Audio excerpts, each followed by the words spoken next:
Welcome to the Augusta Golf Show podcast. Now, here's John Patrick.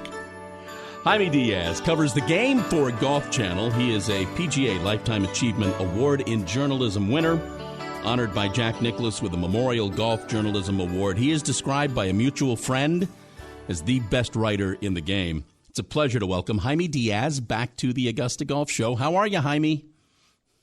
I'm good, John. Nice to be with you. Thank you for saying yes to this. How many Opens have you been to? Oh, wow. Let's see. I missed one. Every one since '88. Okay. Most memorable one was what? Well, that was a memorable one. I brought my dad to Royal Liverpool and watched Seve win, and the last round was played on Monday because they did have some really bad weather on Sunday. And my dad, which, the RNA would frown on, of course, but he went out and I gave him my armband. And I had to write because it was so late. I was with Sports Illustrated. They had to have the story early Monday, as early as possible Monday. And so I was writing while he was out there taking notes for me on Seve, and he was a good reporter. And he, went the whole 18, and Seve, of course, played beautifully and made that memorable par on 18. So that was very memorable. But I'll tell you, Jordan Spieth winning it at Birkdale on that back nine, that's about as exciting as I've seen a finish. But there have been so many. I mean, Norman at Troon when Calcavecchia won, and Faldo at Muirfield, and, of course, Tiger, those, tours de force at St. Andrews twice. I think the Open Championship, as a spectator to watch, is the best and the most exciting. You just see more, mostly. St. Andrews is a tough watch, ironically. But, the vistas from the sand dunes at the other courses and the air and how easy it is to walk, it's just it's ideal in many ways. You mentioned St. Andrews, and maybe people don't realize this, but when the Open is at St. Andrews, isn't it treated sort of like a grocery store? You can only walk on the outer limits of the course. You can't get inside the course as a spectator, right? That's right. It's such a narrow strip of land that's used for that particular course. It goes out and it comes back, and there's really hardly anything in between. There's a couple of connectors that connect the inbound and outbound, but getting to those is very hard. It's mostly a grandstand situation where you walk along the outside, and that can be unsatisfying, especially if you're trying to watch the leaders. For you, but 18, there's nothing better. So it has its trade-off. For you, what makes the Open Championship special? Oh gosh, well, feeling like you're at the beginning of the game, at the beginnings of the game, it just has you feel as kind of this primal joy at just being there where great players were playing in the 1800s, and it's the way the game was sort of formed, not just in terms of the land, but in terms of the shot.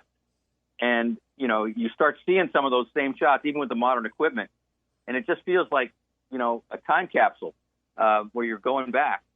And I think it means so much to the champions when they win, because they're also part of something now almost timeless, that the emotion from the winners and the emotion down the stretch for the fans, because they don't get to see generally, they love golf. They play golf over there, as part of their everyday life in so many cases, but they don't get to see the greatest players in the world that often. And when they do, the passion for it and the emotion, it's like, you hear the singing at the soccer games.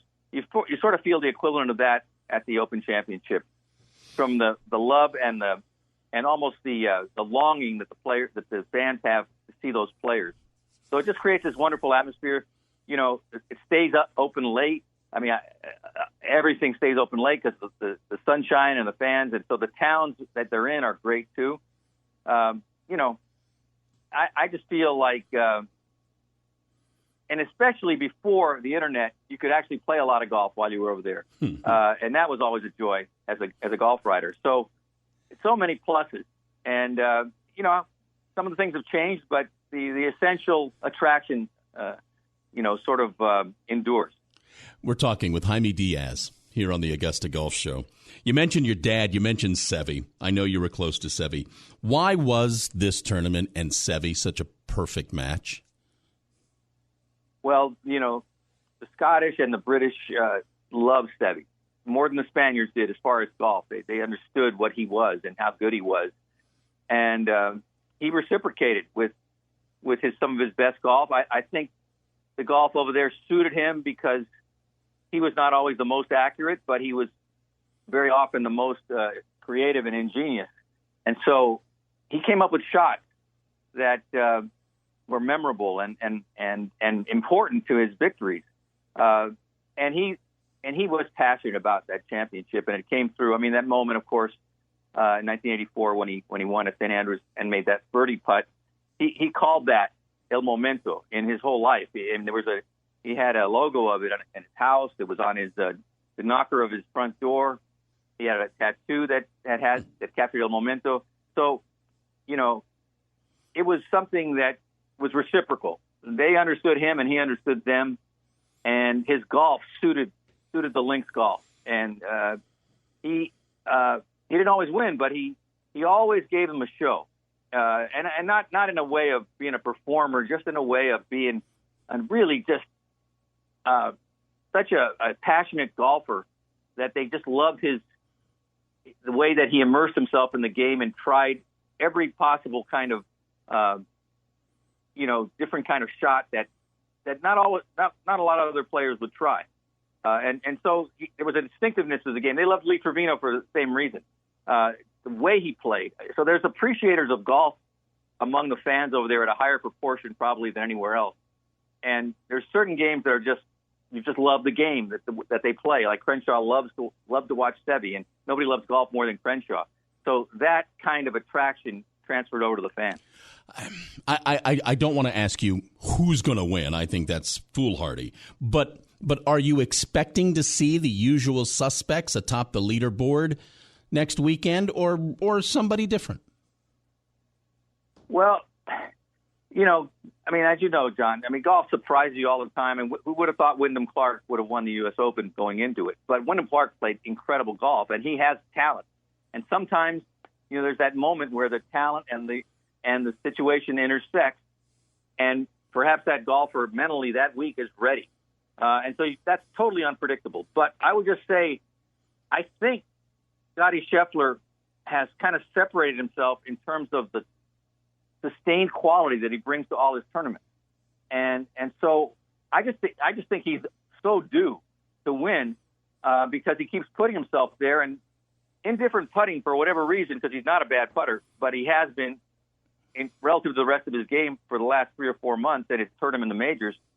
I just feel like on the links course, the greens tend to be a little more, I guess the holding speed is a little better, so to speak. They're not running 13 and 14 unless it starts getting burned out and windy. But generally they're in that 10 to 11 range. And, that can heal up a guy who maybe doesn't feel totally comfortable with maybe 5 and 6 footers all day. Yeah. Because I think that's what hurt Scottie. So I think Scottie's going to win. But,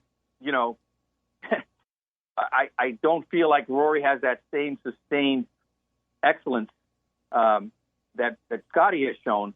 But, we know that when Rory happens to be on, which hasn't happened as often as it did early in his career, he's devastatingly good. So I guess those are the two guys that I would look at the most. John Rahm has been, explosive in majors when he's played well. The Masters was so impressive. Hasn't quite, sustained that. I think Cameron Smith, he has a game for the links. And he showed it last year. So I think those four stick out in my mind. Before I let you go, I have to ask you this question. What were your thoughts? What went through your head as you looked at those Senate hearings earlier this week? Well, that in some way or another, golf's going to be changed forever eventually here. It could be better, but it could be worse. So this sense of, I won't say dread, but, it's kind of an ominous foreboding of what's in store here. And I understand, you can go back along the timeline, and every move that was made, you can criticize them all now. At the time, those moves seemed like reasonable, logical moves. But they've added up to PIF, the Public Investment Fund, being a real force in the game. It has gotten there. And so what is that going to mean? We don't know. But chances are it's going to be about self-interest for the Saudi Arabians. And so if that self-interest doesn't line up with what we consider to be traditional in golf's going to change. And I think the PGA Tour has been a continuum of history and continuum of excellence, and to me, the foundation of why we watch golf. We all play it, but there's something about watching the best in the world, and that structure has held up beautifully. And if it gets, transformed into something different, I just fear what that is going to be. So the Senate hearings weren't about that, but they're about a process that is, eventually going to get to the point where the things that were normal are not going to be normal anymore. Whether it's the governing bodies of the game, I shouldn't say the governing body, but the governing of the professional game, or a fragmentation perhaps, which would really be, I think, disruptive and bad. So that's what I think about. The Senate hearings themselves, I thought the PGA Tour witnesses acquitted themselves pretty well. Jimmy Dunn and Ron Price. Senator Blumenthal made some points we knew he was going to make, and they're totally legitimate. I don't know if they're going to carry the day in terms of the golf decision, but they certainly made the decision that's going to come a source of criticism for a lot of people. So golf may lose some popularity, and that's also worrisome. He is Jaime Diaz. Jaime, I got you at the last minute. Thank you for saying yes. I hope to see you soon. Thank you, sir. Look forward to it, John. Always a pleasure. Thank you.